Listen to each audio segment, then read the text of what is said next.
যদি সে আমাকে একটু ভালোবাসে, একটু সম্মান দেয়, এটুকুই চাই তার কাছে। বয়স হোক, বয়স তো কোনো ব্যাপার না। এখনকার তো ইয়াং ছেলেপেলেরা বউকে বেশি একটাই করে না।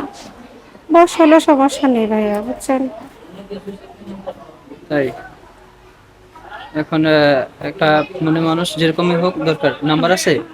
হ্যাঁ ভাইয়া, মোবাইল মোবাইল নাম্বার দেওয়া আছে ভাইয়া। নাম্বার মুখস্থ আছে? হ্যাঁ ভাইয়া, নাম্বার আমার তো নাম্বারটা মুখস্থ নেই ভাইয়া। দর্শক, পায়লাপুর সাথে যারা যোগাযোগ করতে চান, কথা বলতে চান, নাম্বারটা বলে দিচ্ছি: 01730863964। নাম্বারটা আবারও বলছি: 01730863964।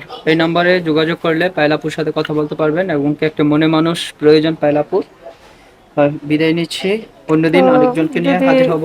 যদি কোনো ভাই আমাকে ফোন করেন, তাহলে অবশ্যই সম্মানের সাথে, ইজ্জতের সাথে কথা বলবেন। কারণ আপনাদেরও তো সবারই ঘরে ঘরে মা বোন সবাই আছে, তাই না? সেটা ভেবে একটু সম্মানের সাথে কথা বললেন। অসহায় বিদায় আজকে ইউটিউবে আসছি। যদি অসহায় না হতাম, শারীরিক অবস্থা ভালো থাকতো, বাবা বেঁচে থাকতো, তাহলে হয়তো আজকে এখানে আসতাম না। তো আপনাদের সবার কাছে আমার অনুরোধ, আপনারা কেউ খারাপ মন্তব্য বা খারাপ কমেন্ট করবেন না, ঠিক আছে? আমার পাশে যদি কেউ দাঁড়াতে চান, তাহলে আমাকে ভালো কথা বলবেন, কিন্তু কোনো খারাপ মন্তব্য নিয়ে ফোন করেন না। একটা কথা মনে রাখবেন, নারীরা মা, নারীরা হচ্ছে মায়ের জাত, ঠিক আছে? অসম্মান করে কেউ কোনো কথা বলবেন না। এরকম পরিস্থিতি আপনাদের বাড়ির বোনেরাও হতে পারে, তাই না?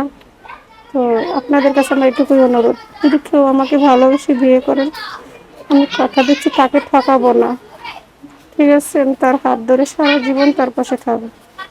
আসসালামু আলাইকুম। আমার আর কিছু বলার নেই।